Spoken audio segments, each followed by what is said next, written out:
everybody, and welcome again to another WhatsApp Shaking It Up. Today, we are live from Studio J here in Tampa, Florida at Mount Calvary Seminary Adventist Church. And we will be looking at love and relationships today as one of our topics. Something new is going to be happening throughout this show today. We ask that you would on the screen, a number is going to come up, so all of our viewers will have the opportunity and option to call in live today, rather than just staying into the top chat comment section. That number should appear on the screen. If we can get it to come up on the screen, it is 813-238-1900, I believe. 813-238-1900. Call in, talk to us at any given point during the show. We're going to allow all of our participants today to introduce themselves, tell us who they are, where they're from, and we can go from there. We're going to start with, we're going to give respect to the man of God, Pastor. Good afternoon, everyone. I'm sure most of you know who I am, Pastor Claude Matthews, presently in Orlando, Florida, presently trying to be a vessel for the living God.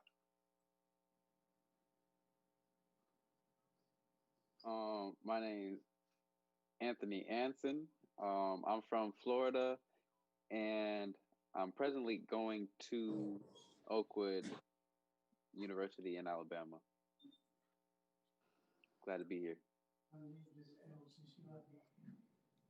Hi. Good afternoon. Oh, you want to go? You can go first. Okay, ladies first. Okay.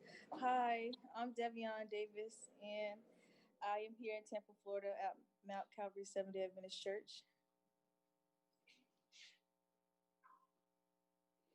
Hello, everybody. My name is HADLEY. I'm from Ocala, Florida.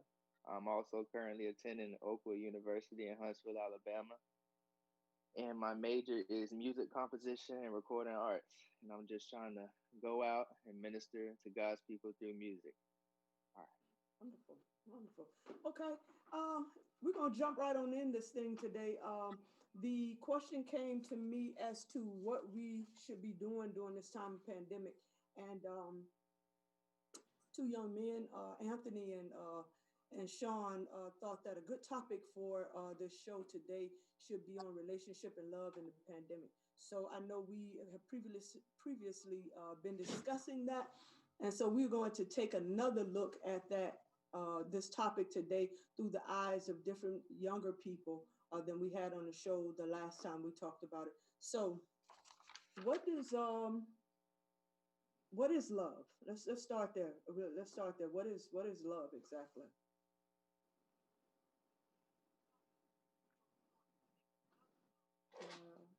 I think love in its purest form would be like when somebody really shows that they care about your needs before theirs, you know? And it's like especially hard, especially during like these times now, because everybody's looking out for themselves, and that's what we got to do because of, you know, COVID-19. We'll be staying away from everybody, but it's rare to see, you know, others putting you over their needs, your needs over their needs. So I think that's love. Okay. Anybody else? I believe love is a connection that you share with somebody.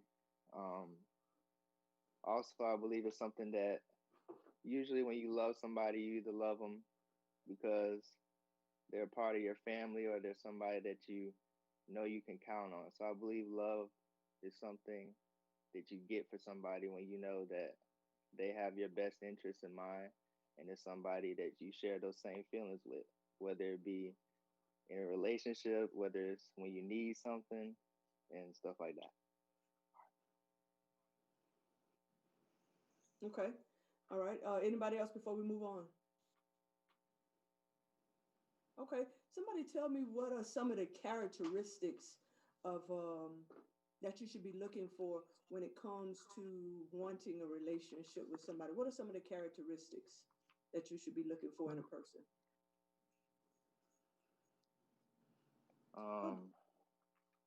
Somebody that compliments you and brings the best out in you.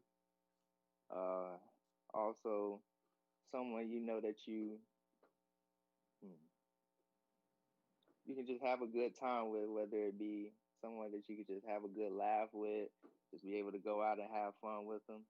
Usually when you love somebody, they share those type of things with you because you're just alike and they know what makes you come out of your bubble and you know what makes them come out their bubble. So yeah. I kind of agree. Okay. Oh, my bad. No, go. I kind of agree with what Sean was saying, but up until the point where it was like y'all are just alike, because like sometimes it's when like let's say if one is an introvert, one's an extrovert, right? One will bring out the other's what you call it? One will bring out something from the other that they don't really get to see. Right. If like both of them were introverts, they wouldn't share those same moments between each other because they're just the same.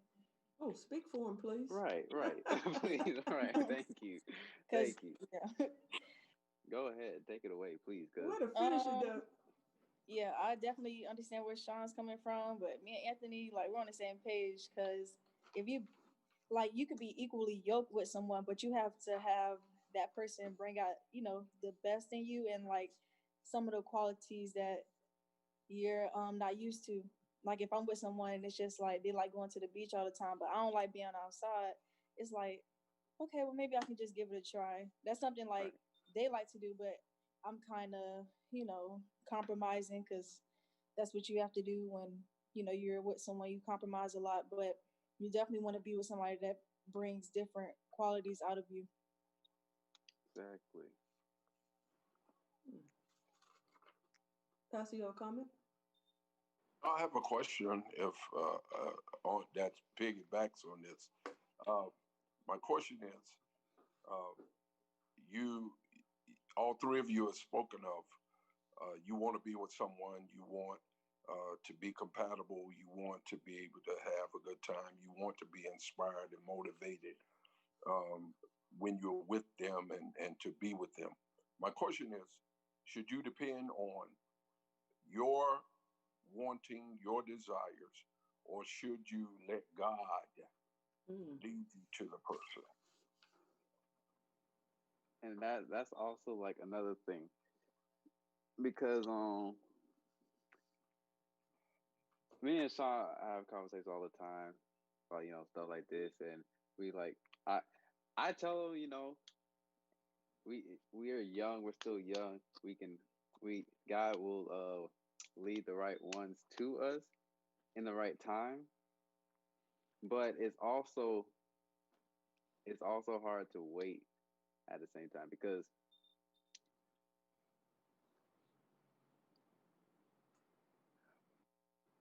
when we see, you know, someone who we feel have potential, appeals to your eye. Right.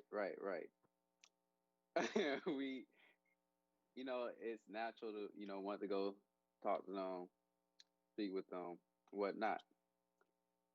And if you guys start dating,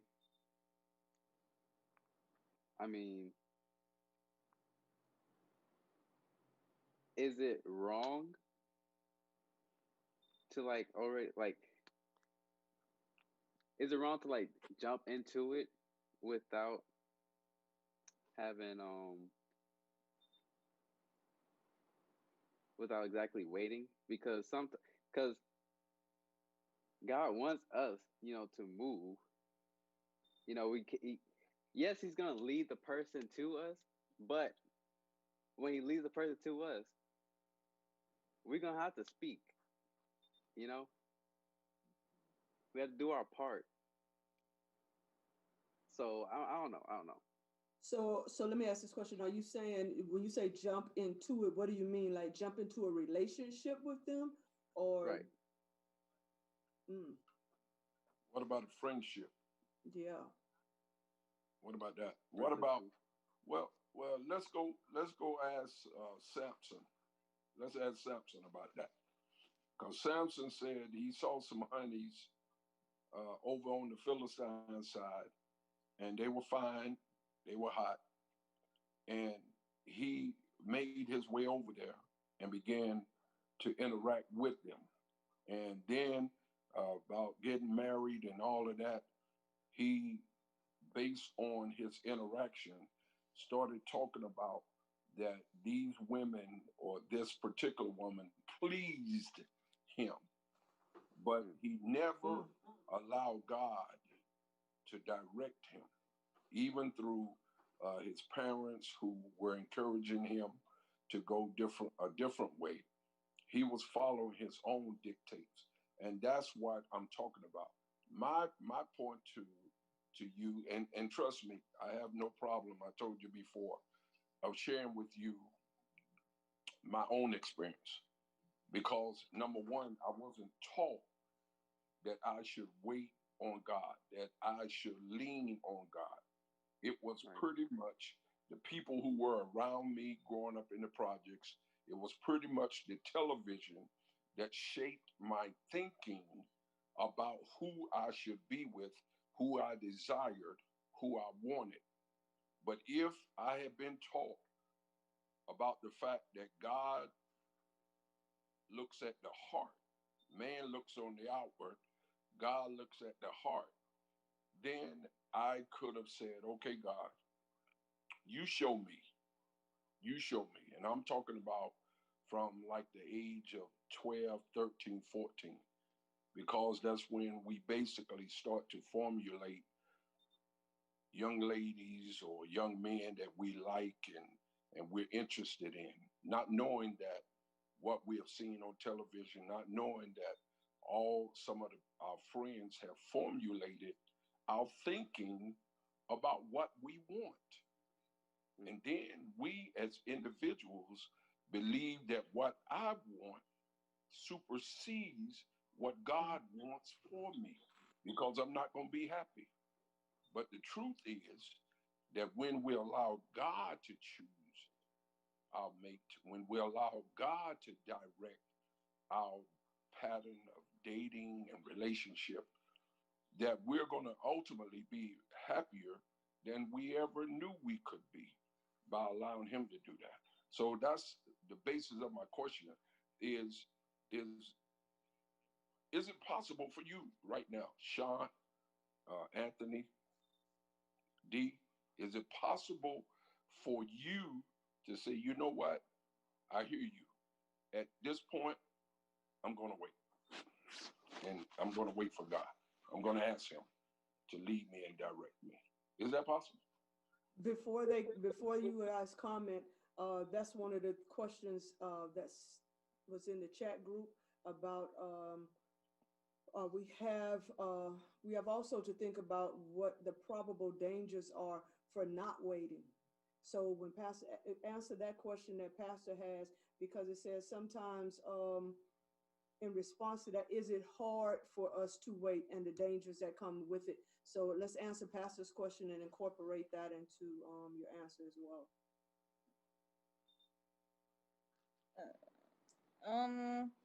Pastor, I hear what you're saying, and to incorporate the question, I think that some of us, we want to wait, but then like Anthony said, we young. Like, I mean, I'm not sure how many people, come to Anthony, but people come to me and it's just like, you have to make a decision and be like, well, are you for me? Because some people aren't for you. Like, some people aren't just for you. Like, it's a season for everybody. And I feel like sometimes when we talk to people, they're just there for that season. And yeah, it may be hard to wait, because I feel like once you wait and you find that person, like, what if you don't like that person? Like, what if you waiting and you don't even like them for real? Well, that's not possible if God is leading, because he will never steer you to a person that is not compatible, a person who is not loving, a person that you can't love. And you use the term, Ms. D, that some people come in for a season. Well, sometimes the season is salt, and you can put too much salt on things and destroy it. So you may not need to season all the folk all the time. Put that season on the shelf. I mean, when I say season, I was like different times of the different times of your life. I know, but they bring stuff. They can bring stuff to you that destroy you. They can bring stuff to you that destroy you. Yeah. So when you run it, when God sends the right one, he gonna be like, no, she done been seasoned. So those are the thinkings, the possibilities. Pastor, I have a question though. Talk. When people get like married and stuff, and like, how do they know like that person is the right one? Like when it's like spiritually talking, like how does that person know like, oh, I'm ready to commit to you? Like, is God gonna like whisper something in your ear, or like? He will do all of that. The Spirit of God, and this is serious. The Spirit of God will speak to you. Mm-hmm. He will fill your heart with a love that you can't shake. It becomes overwhelming to you. And so you will know definitely, especially if you're asking God to lead you. And here's the hard part.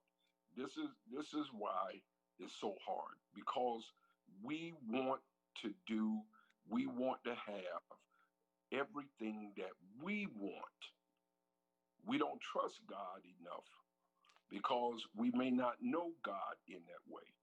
So it's difficult to even fathom, most people, that God can lead you to the person who is your lifetime partner. It's difficult to think that, because the culture of the world now is you try everything you can try, and then after you try it, then you settle for something. You don't have to settle. You don't have to settle, because God can give you that person. And if you follow his plan and his outline, if you hold yourself and keep yourself and ask God to keep you, he'll do that. Because trust this, everybody that you've ever talked to, you still know who they are in your head. Even today, you can come up with every attribute, with every personality trait, with every good thing or bad thing. You sit out, it's right there in your head. And God says, wait a minute, if you let me lead, I'm going to cut out all the bad stuff, and I'm going to forward you to have the good stuff. Okay, we're going to stand by. We have a caller on the line, Alethea AD. So we're going to put her on now. AD, talk to us. Yes, I've heard a couple of the panelists refer to waiting. And so I want to, if you could expound on waiting, what are we waiting on? Can you guys hear her? She said, could you all hear her? Yes. Okay. Waiting.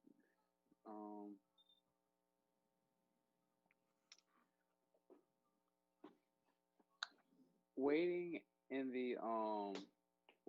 the aspect of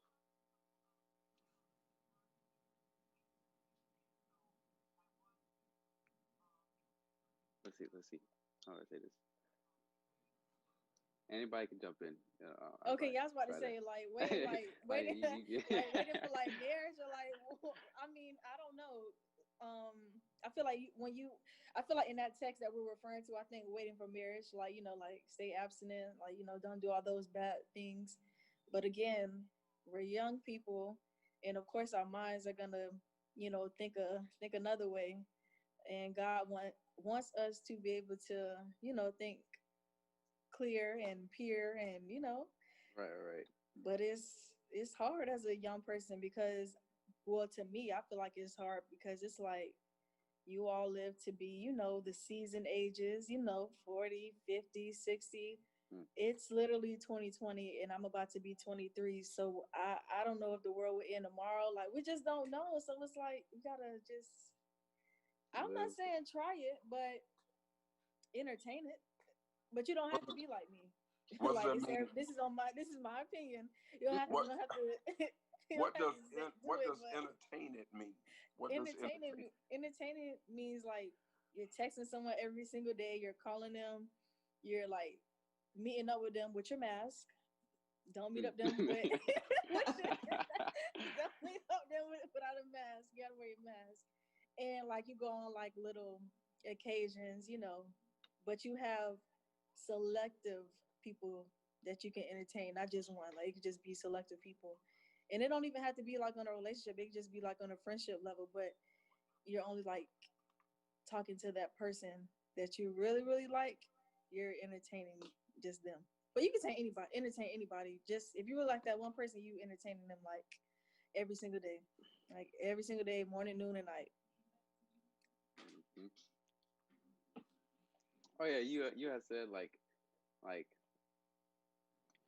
all the bad things, but like it's not, the things themselves aren't bad. Like I just wanted to get that clear. It's not bad. It's just not at the right time. Right, and Technically speaking, ungodly. yeah, yeah, yeah. Like it's not bad. Like a lot of like young people get it confused. Like they're like, oh, sexual things are bad. Like Yeah. anything about sex is bad, and they avoid any topics about it. And then when like for a for a girl, like Mr. Smooth comes up to them talking all this, stuff. They never talked about it really with their parents, none of that. Mm-hmm. And now he's got her head all wrapped up. Or for guys, it's the same thing. If a girl comes, you know, feeling on his shoulder, right, whatever, you know, you get all wrapped up. But I'm just saying, like, it's hard to wait. It is hard to wait, but I mean, I feel where you coming from, but sometimes it's just like you have to. It's like mind over matter, because like if a dude touch me on my shoulder, I'm gonna be like, first of all, what you doing? And then second, he got to be at least attractive. But some females, they don't have that. Like their mind is that it don't be like, they just be naive. And I don't know how to dumb it down either more. Like it's just like they're just naive, and some girls let the guys manipulate them. So it's like, of course they're gonna fall through the cracks. But with men, it's like you guys have the upper hand sometime. I feel like, because you just know what to say, you know the right words. You're very charming. I mean, it's something that makes a girl just go googly eyes.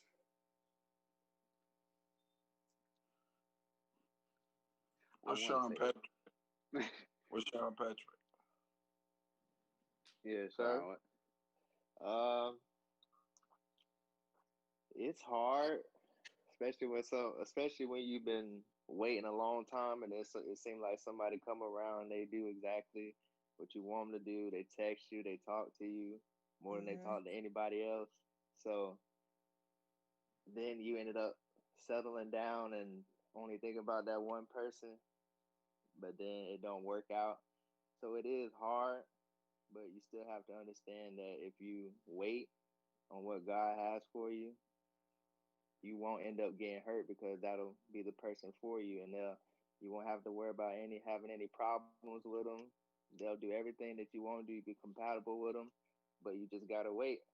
And you can test out other people, but until you find the right one, you won't actually get what you're looking for. So, yeah. Exactly. Plus, people our age, all they do is play. Like, I should have "play me" on my forehead because that's all they see. Play me, play me. Like, I'm not a toy. Like, I don't get it. Oh Like, my goodness. our generation, we're we're not serious at all. Like some people, they're not serious at all because they've been hurt so many times and they don't want to, you know, be, what's the word?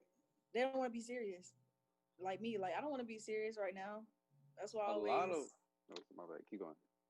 I don't know. No, you good. No, I was finished. I was gonna say like a lot of our generation doesn't even like a lot of young people in our generation don't even believe in love like that. Exactly. Like they don't really think it exists. When it really does, it's just because of social media, because of like, you know, influencers, broken hearts, all this stuff like added together.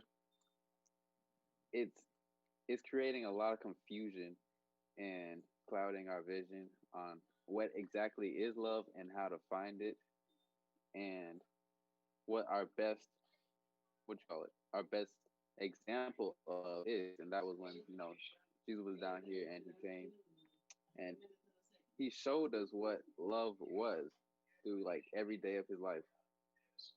Not just like, you know, not just the sexual love or anything like that, but also the unconditional love. Oh yeah, yeah. Unconditional. So let me ask this question because I heard what Sean Patrick said, and it sounded to me more of a, as Pastor would say, a Seventh-day Adventist answer, as to why you believe that you should wait. You gave us everything that we want to hear, but is that your true opinion? Are you actually waiting on God to bring you somebody, or are you clinging to the thought of what other people expect you to do?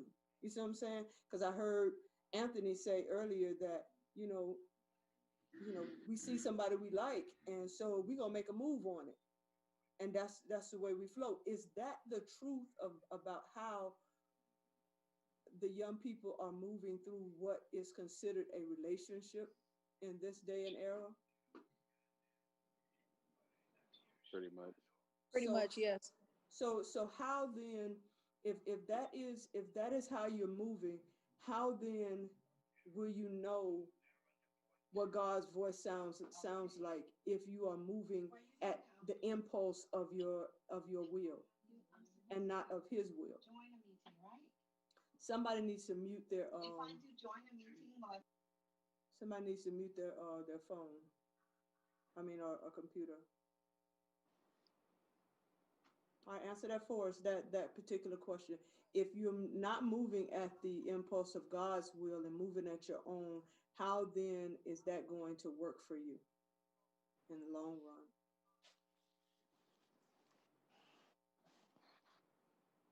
Ooh.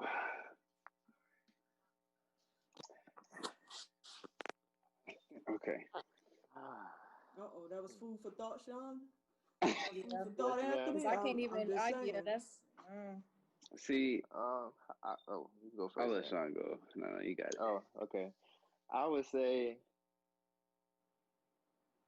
whatever relationships you're in, they probably won't work out, and he'll probably give you a sign like that like sometimes, like say for instance, in my last relationship, I tried to get back with the person because there was some stuff that I had to work on, but she doesn't want to be with me. So that's a sign that God is saying, you, even though you want this person in your life, you don't need to have them there.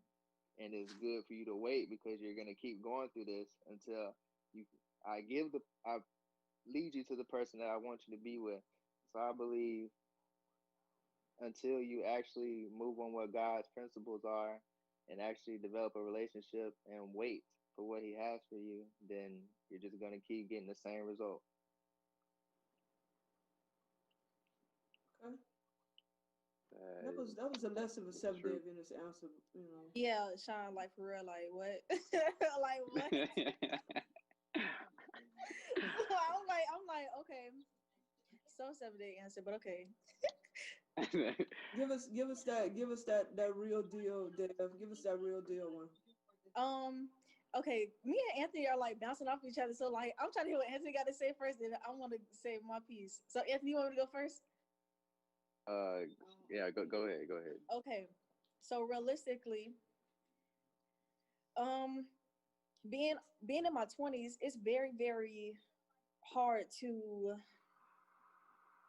just be without someone. Like, not saying I can't be without someone, but it's just like you just want that, like a friend or a companion or someone you could just, vibe with, because that's what I'm looking for right now. Like, I'm not looking for marriage right now, because I feel like all those things will come, but I just want someone to just like vibe with, and someone to just like understand me and understand my struggles, especially as like a young Christian woman, because it's hard to find people that actually go to church like me, believe in God like me,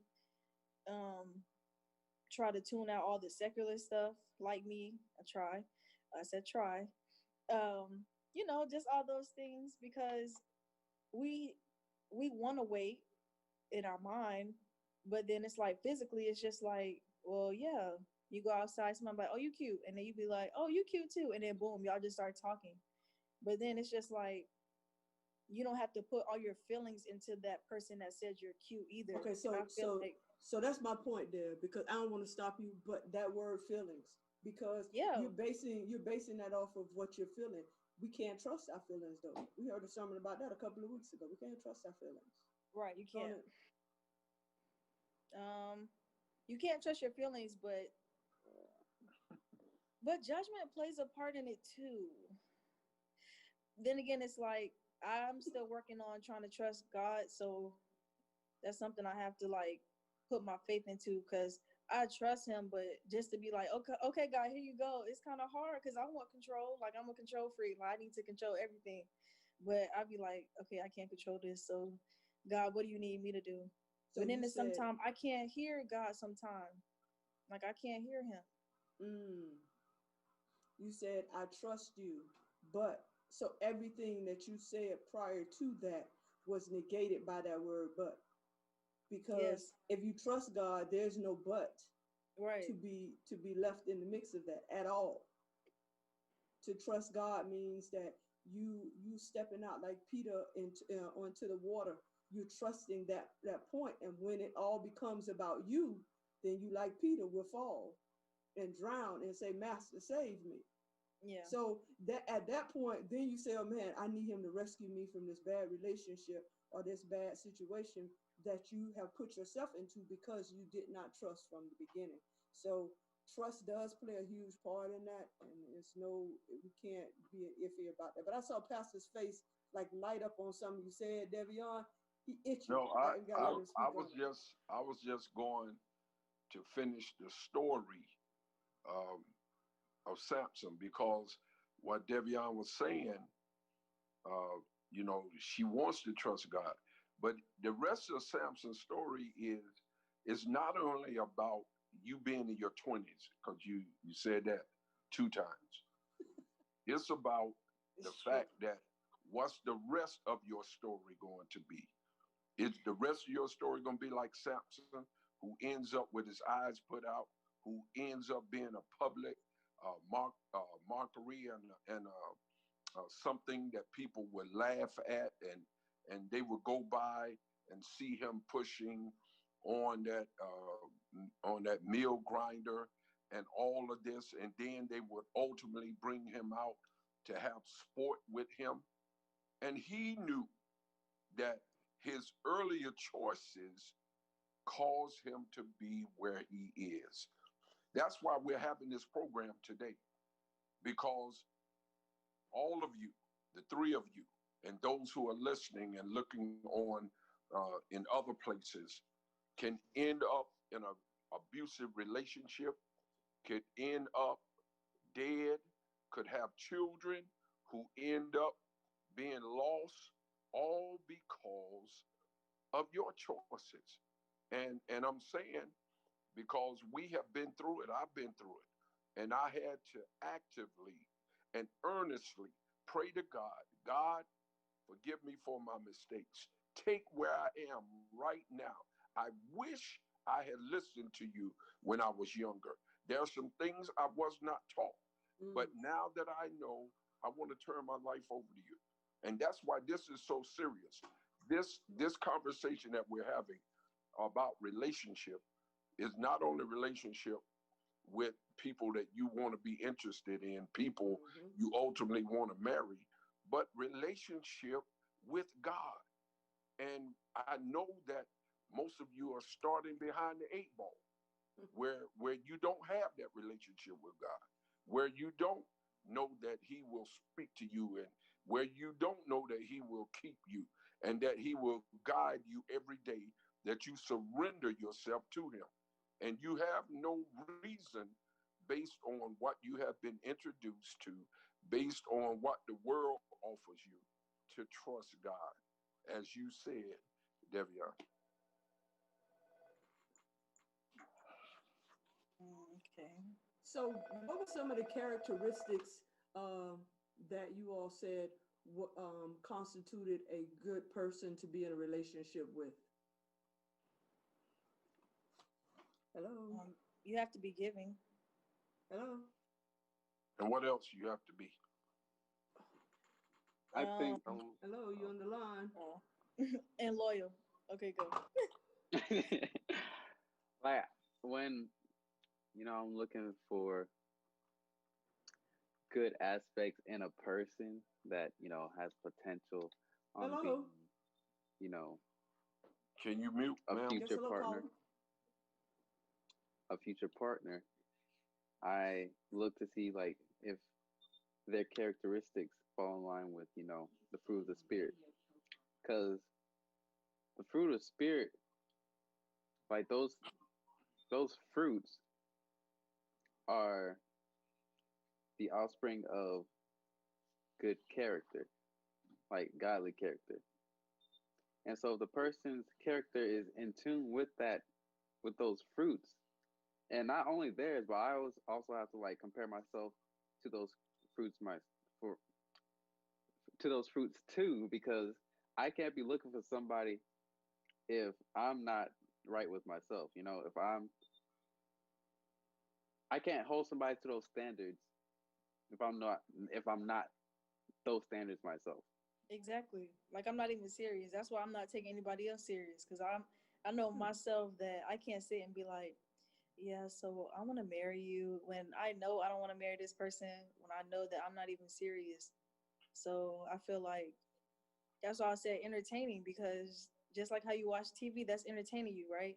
You could turn your TV on, you can turn it off when you're done. It's just like how you would entertain. Well, but you don't turn. See. Let me give you a prime example, Miss D, because you talking some stuff up in there. You talking about just like you turn the TV on. Now, I watched Chicago PD, and it looked like they were going to they whipped my boy up, the black guy on the show, beat him up. The blue wall was getting ready to mess with him. And I'm telling you honestly, I had residue of how I felt at the end of that program. I was talking to some of my other friends who watched Chicago PD, and we were like, man, they trying to do my boy wrong, and we were getting feelings and all of this stuff. There is residue. You say it's entertaining. You can turn it on just like the TV and turn it off. It doesn't work like that. I told you, everybody that you encounter, everybody that you allow to be able to see your heart, they make an imprint on it. They make an imprint on it. And most of the time, it's not a good one. It could be something that you don't deem bad. And just like Anthony was saying about, it's got to be somebody with the fruit of the spirit. You can't judge that. You can't judge it. There's no way that it's possible for you to judge it, because they can be nice, they can be sweet, they can be kind, they can be considerate, but they can be wolves in sheep clothing. That's why it takes God. And I don't want to keep repeating it, but I wish at some point that all of you could say and would say, you know what, God, I'm going to give you the opportunity to lead me and to guide me. And I need you to prove to me. God don't mind you saying that. In Malachi, he said, y'all can say, prove me, because I will. See, God can prove himself to all of you at 19, 20, 21, 22. He can prove himself. But you have to give him the opportunity to do that. Let me quit talking. Okay, we have a caller on the line. We have the caller on the line.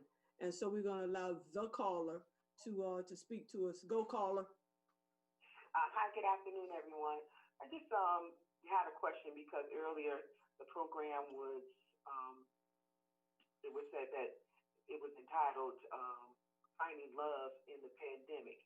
So I just want to know from the panel, and especially from Pastor, should finding a relationship be on our list at all in light of the times that we live in, or is that something that we still should entertain in light of COVID and the time in which we live in? Well, that is true, because one thing is certain. If the person you're interested in hadn't been tested 2 or 3, 4 times, then you definitely shouldn't be looking for no love in the pandemic. That's number one. Number two, the pandemic should honestly change our thinking. It should change our objectivity about what we're looking for. Because let me share something with the young people on the panel. Anything that could prohibit, and you might not even think it's serious right now, but here's where we are. Anything that could prohibit your salvation,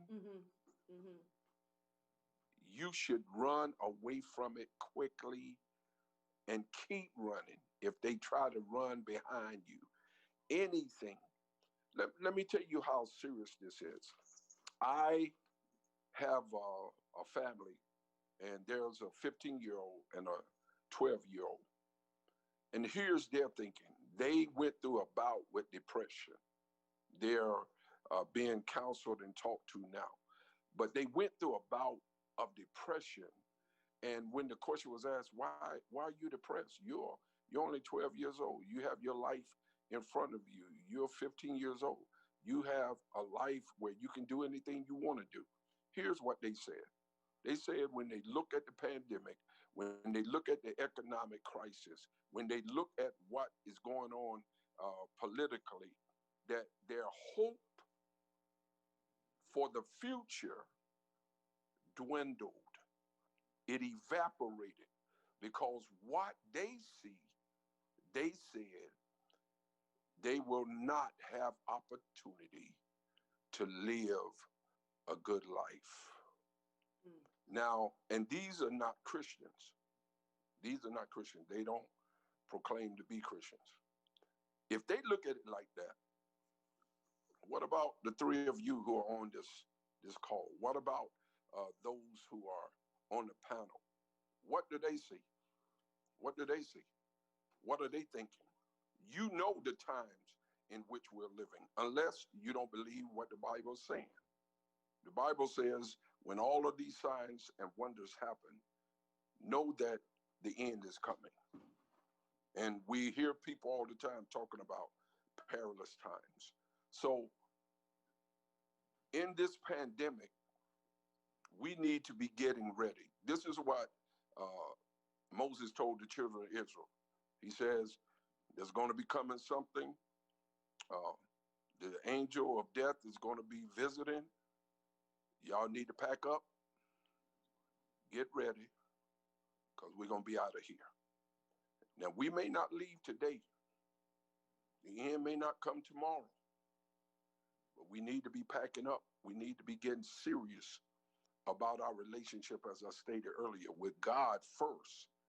And if you have opportunity, if you're praying to God and say, God, I surrender to you. Will I have opportunity to meet someone and to be married? Then let that be a relationship that doesn't prohibit my salvation, but enhances and help and encourage and support my salvation. Because I'm telling all of you, as I stated before, as it was in the days of Noah, only 8 people got on that ark. You can better believe that some of them were influenced by other people in their family, by relationships, by situations going on, and they lost their lives forever. Okay, I'm through preaching. No, that was good stuff. I mean, that's a point, because Sandra jumped the gun on me. There were some basic questions that I was trying to ask to build up to that. But the truth of the matter is, you know, in this time, in this day and age, how focused are we on the relationship between man and humankind and our relationship with God? Like, which one weighs the most? Which one is most important? And as Pastor said, if that relationship will cause us to miss the kingdom, then what good is it? And we need to be very, very vigilant about that. My next question is, the song says, if loving you is wrong, I don't want to be right. That concept of the world's version of love, how true is that?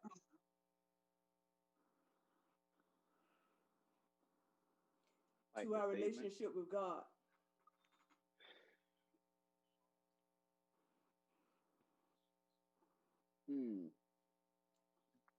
If loving you is wrong, I don't want to be right. That is a statement that shouldn't really be followed, but is followed on a mass scale, to be honest with you guys. And it's not, you guys, I know you guys know about, you know, like rose-colored glasses and everything.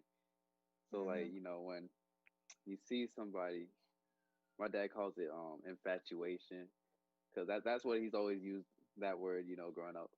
When I would be like, oh, Dad, I saw this girl and now we're friends, whatnot. I really like her, everything, whatever. And then he'd be like, oh, we got to be careful of being, you know, infatuated to the point where you lose focus on what's important. And, you know, at the time, and still current is, that's my grades and my relationship with God. But I mean, because you got to be real. I mean, he's telling you the truth, because how many times have we dropped what we were doing to go run after something that we figure, you know, we either got to have or we want. Right. That was not rooted and grounded in Christ. I mean, I'm up in age, but I can tell you that looking back, doing some of the things that I did is costing me now. And I think this is why Pastor said to me many years ago, and he's saying to you guys now, that our vision has to be clear. Like, we have to see and want that relationship with Jesus Christ, because if we don't build that relationship with Jesus, then every other relationship is like being on soft ground. It's like being on unstable ground. Running behind that young lady or running behind that guy that's no good for you is not going to lead to any good. And I mean, you don't want to not saying you're going to be able to make it to my age, you know what I'm saying? Because the way things look now, let's be real. You be good if you made it the next 2-3 years. Exactly. Because things are not looking good. We see what's happening in the world. We know what's happening in the world. But yet, because of the things that we have been accustomed to doing, we have gotten comfortable. And we want to keep doing those things. We want to keep having those relationships, and we want to keep going out and holding hands. We want to keep even doing things that are much further than that. We still want to do those things, but those things block us from our relationship with Jesus Christ. And I think it's important that we regain focus during this time and try to draw ourselves back in to where we need to be. Let's see.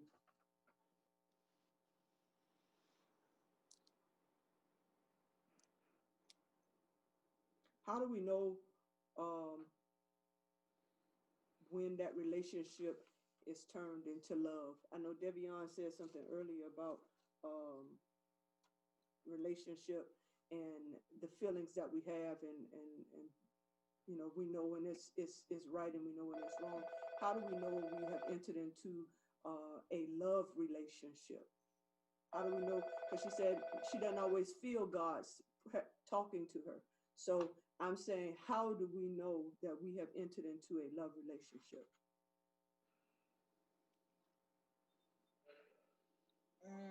I don't really know because I don't believe in love anymore. Really? Yep. So when the Bible says God is love, you don't believe in God? No, I believe in God. I'm saying like in him, like with like people, not like family or anything, but just that's because maybe you haven't met the right people. Maybe your eyes are clouded based on past experience, what we had talked about, you know, about you entertaining, turning the TV on and then turning it off, but the residuals are still there. And that's why you say you don't believe in love anymore, because you may not have had any experiences of true love, which starts with God. But but I feel like it also starts when you're young, because even though growing up, like your mom is the first person you're supposed to love, but I feel like, well, I didn't receive it when I was young. I can only speak for myself, because that's supposed to be the person, like, you know, you run to and say, oh, I love you, mommy, this and that. I said it, but I didn't really feel it. And I feel like that just has traveled with me until now, and past relationships too. But just, you know, I feel like it starts off when you're young. Right. And I apologize. Yeah.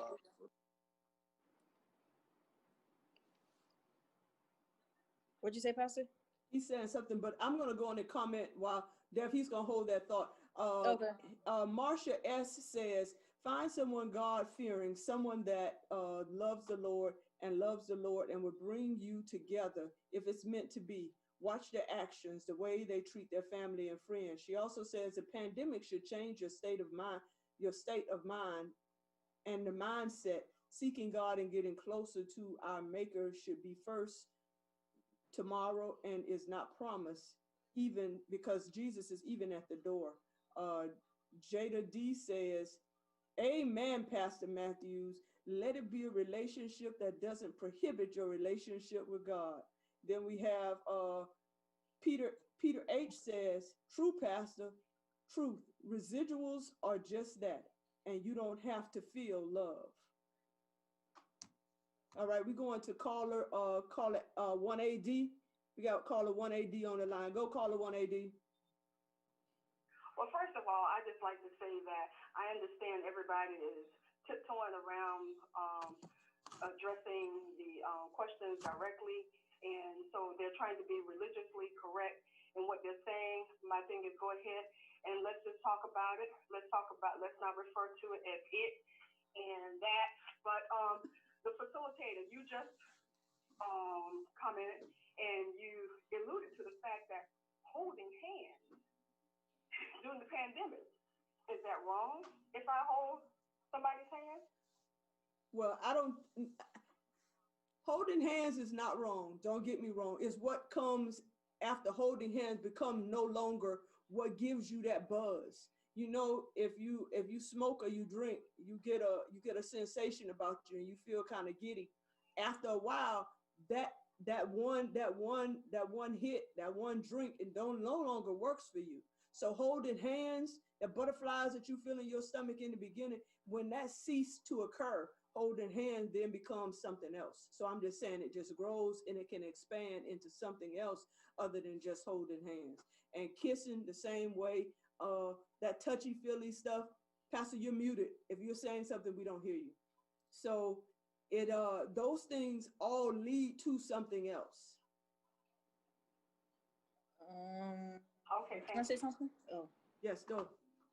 I was gonna say, I partially agree, because that's just like, if somebody is drinking wine, are they gonna just go to beer and then to the hard stuff? Or because I don't think people are like that, because some people just, they like what they like. But like I said, it's mind over matter. You have to be able to control that urge, if I must say. Okay, so let's make it even more real. In today and everything that's happening around us, we're not able to have human touch. Every human being desires human touch. And that human touch has been pretty much eliminated because of social distancing. So when we're sitting at home and we don't have opportunity to have human contact as often as we would like, and the way that we have been accustomed to having it, a kiss might start off now as being like, wow, like that, you know, it's everything. But what happens 2 or 3 months down the line when that no longer works for you, or that no longer is enough for you, because we desire what we have been having all along. If you have had a real relationship, then those things don't really matter. But if you have had the superficial relationships, holding hands is just never enough. I understand. So you want to jump in on that? Yes, I agree. I'm just waiting for Pastor Matthews. I know he got a whole different conversation going on over there. But talk to us, Sean, because we know you sitting over there quiet, but we know you have a lot of good thoughts too. Share it with us. And don't give us that SDA answer, please. Talk from the real. All right, I know why. I know why. Say it from your heart. I know why Ann is saying that. He's saying that because the last person I was with, even though we had only been talking for about a month, we ended up started kissing and started holding hands. But what I started to notice was it started to become more than that in the urge. And I told her, well, I ain't gonna say that, but in my mind, I wanted it to be more than that, and I shouldn't have. So, I agree too that you should, if you have a official relationship with God, that won't matter. But in that case, I didn't. So it did matter to me. And then when I ended up getting hurt, because I had that connection with that person, it was harder for me to let go. Yeah. And is that, and let me ask this question. When you began to have those urges, did at any time you try to clear your mind and your thoughts of those negative influences, or did you just feel like, oh, well, I got to go with it? Sometimes I did. Like, you know, with music, the reason why I pursue music is because it's something where I can get away from other things, and it's fun to me, and I'm able to block out all the other stuff. So most of the time I was able to, because I was focused on school. But when it became nighttime, and that would be the time we would usually hang out. It was not, you would usually hang out during that time. It would just come back. So let me ask you this, and you know, and I'm talking to everybody on the panel. Then we talk about that at the retreat.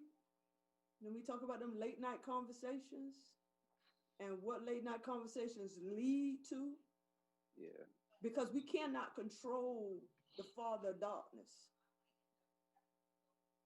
You see what I'm saying? At nighttime, it's something that happens in our mind and in our body that lead us to want to do different things. The later the hour get, without rest, our minds just start floating and start doing and thinking all sorts of crazy stuff. So how important is it for us to regain control of our thoughts and the things that we think and how we respond, especially when it comes to love relationships? Because everything that we have been doing so far has not worked for us. How important is it for us to rechannel ourselves, to reframe our brains to think differently? Like for me, when you know I'm having like those urges and whatnot, and I've started seeing like urges. What you mean? What urges? What are you referring to? I mean like, because one AD told us to stop saying it, they, and call it what it is. So we're gonna give one AD her props, and we're gonna call it what it is. So what's an urge? What do you mean?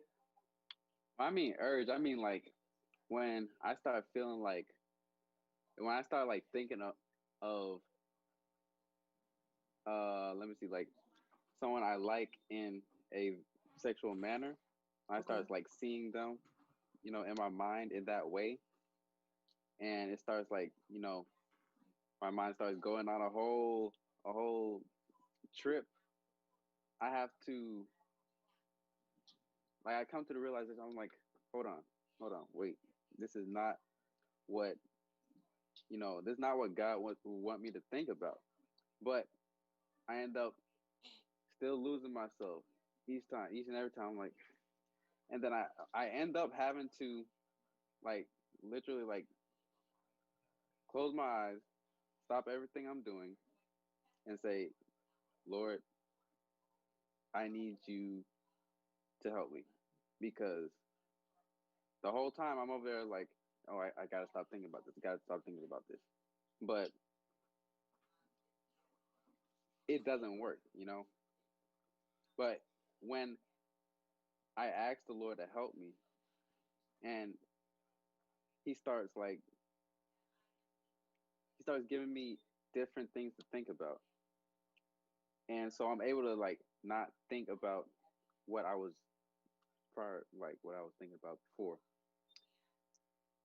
But it's really hard. It's really hard. It is. I listened to a sermon by Mark Finley a few weeks back, and it was entitled "Guarding Your Thoughts." If you ever get an opportunity to watch it, it's very good. He spoke about how the mind is like water flowing through sand, or you know how water, after it's run its course over a period of time over a surface, it changes the way that surface appears. So it's like when thoughts run through our mind, it's like that water. It makes a deep impression in the brain. Those negative thoughts make a deep impression in the brain. And when that that impression is made, that groove is made in the brain, we have to go back and retrain the brain with every time there's a negative thought to think a positive thought, and a positive thought, a more spiritual thought that will help to reconstruct and repair the damages that were done by our negative thoughts. If we're doing that, and I've been trying to put this into practice. I'm not perfect by no means, but I have been really, really trying to put this into practice. Every time I think about something that's not pertaining to my salvation,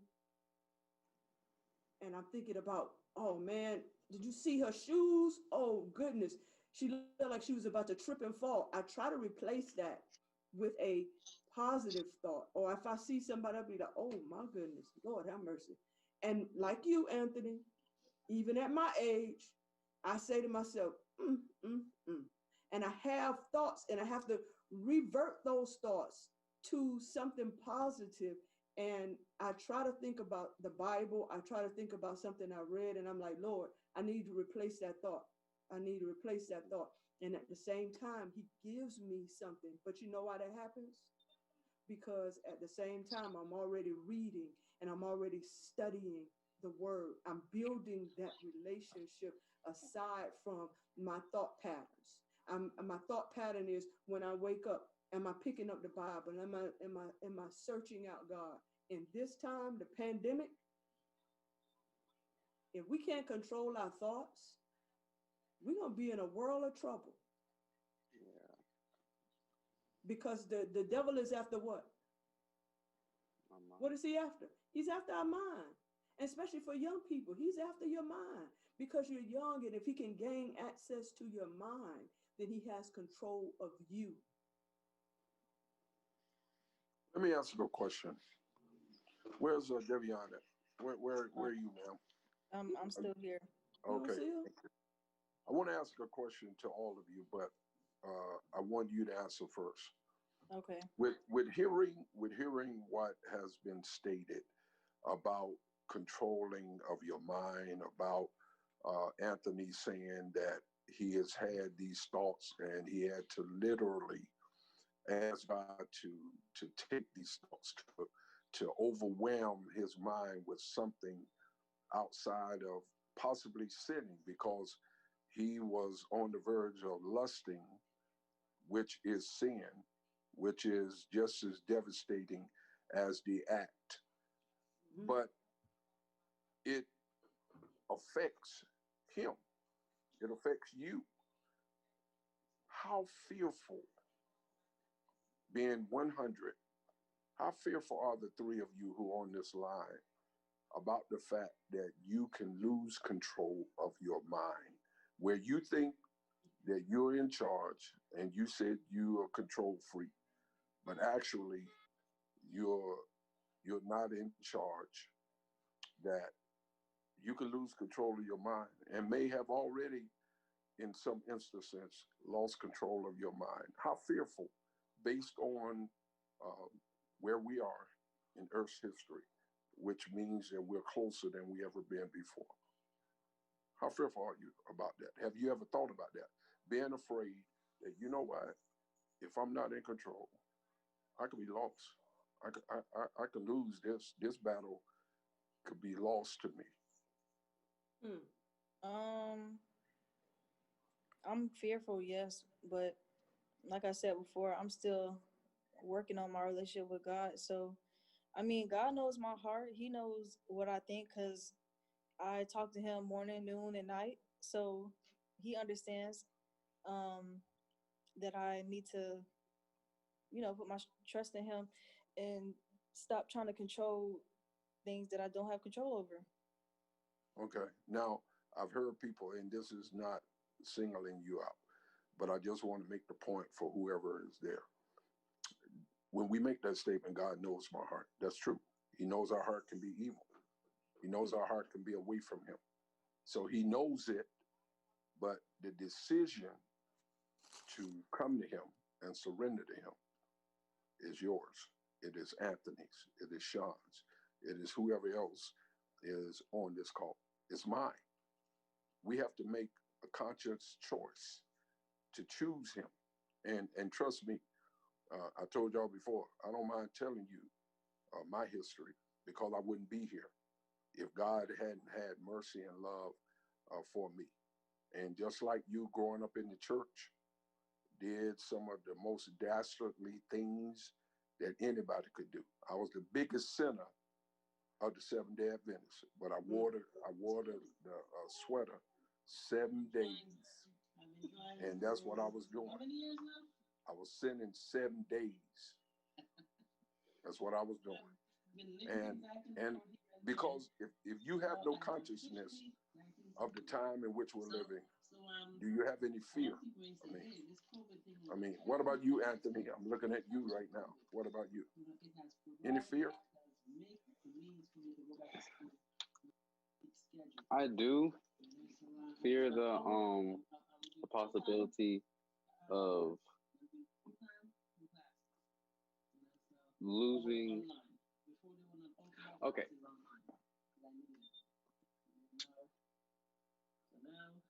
I try to take one day at a time because Jesus had said to leave tomorrow's problems for tomorrow. So I try to take each day as a battle to do the right things in each decision. But when I start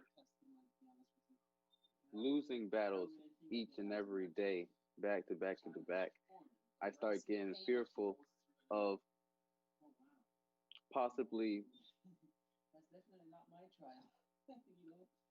I know it's not true, but I get this thought that possibly God might give up on me, because I just keep making mistakes, the same mistakes over and over and over.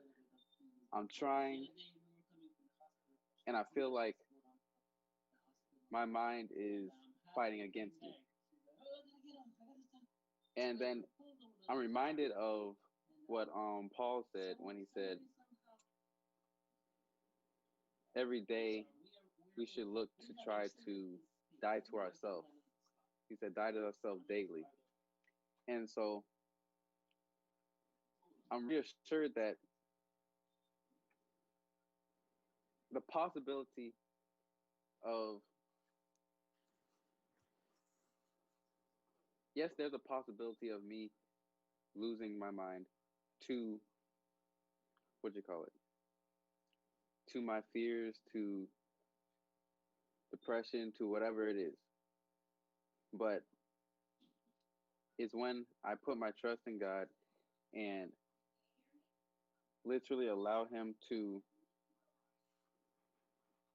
break my heart from the things that are breaking His, is then that I'm able to feel reassured in my heart that He's still working on me. So yes, the fear is there, but I know that God's bigger than my fear. So really, the only thing that's holding me is that faith in God, because if I didn't grow up in the household that I did, I would have been a totally different person, and I know that. But yeah. Sean? Sean? I'm very fearful, only because of the fact that,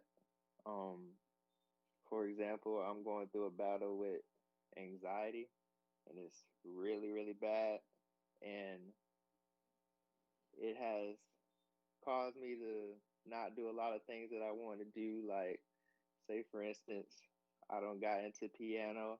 I wanted to do that a long time ago, but I couldn't, even though I really wanted to because of my anxiety. So I am very fearful because it seems like lately I've been losing that battle to it, but at the same time, that was because I tried to do it on my own.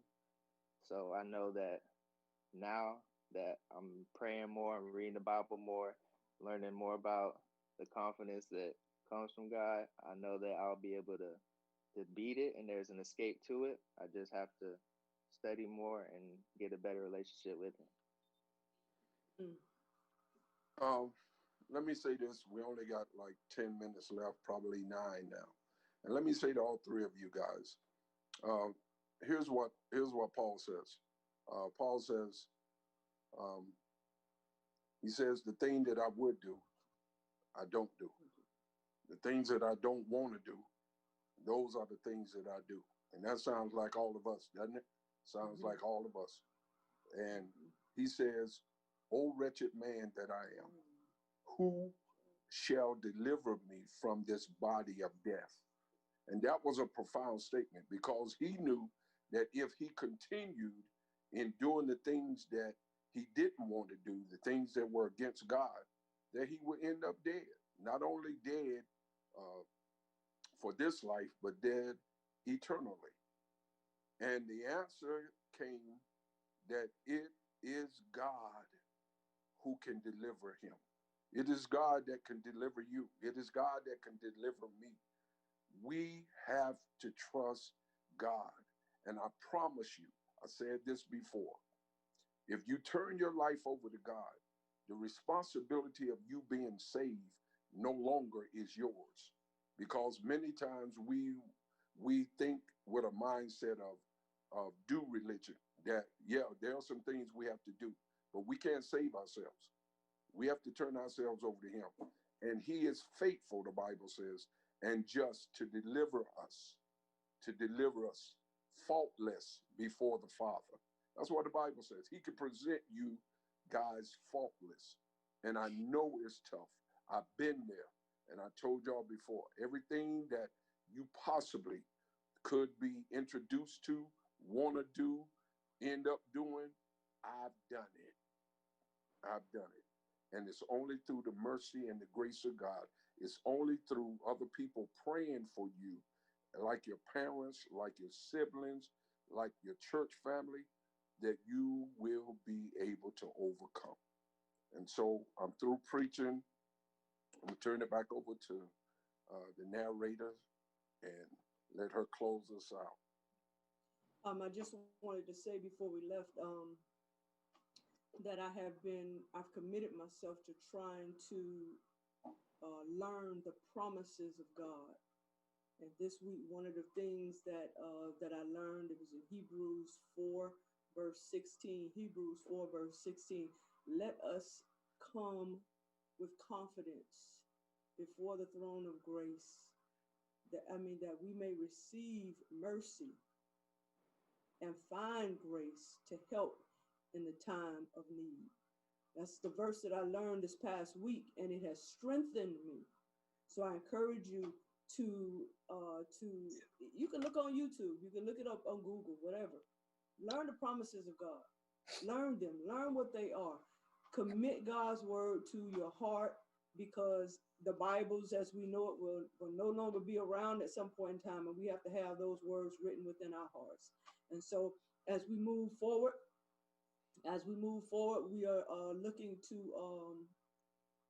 to see Jesus someday, and that love relationship in the pandemic should be based upon us searching the word of God, securing ourselves to make sure that we have a foundation placed beneath us that we can stand on when Jesus Christ comes, so that we can look up and say, lo, this is our God in whom we've waited for. Love, that relationship that Pastor has told us about so many times in the past. Relationship is everything. If we get that relationship with Jesus Christ, we know that we have nothing to worry about, because once we turned it over to him, everything is taken care of. Devion, you ready to take us home? Yes. All right. Bye. Bye. Everybody stay where you at. Devion gonna take us home. It was excellent today. I'm glad everybody tuned in. Our next programming will take place in the month of December. You'll see the announcements for it. I want to be able to tell you what date it is, but I do not have it right here in front of me. But I do believe that it will be coming up, and look forward to seeing you guys. Devion's gonna take us home now.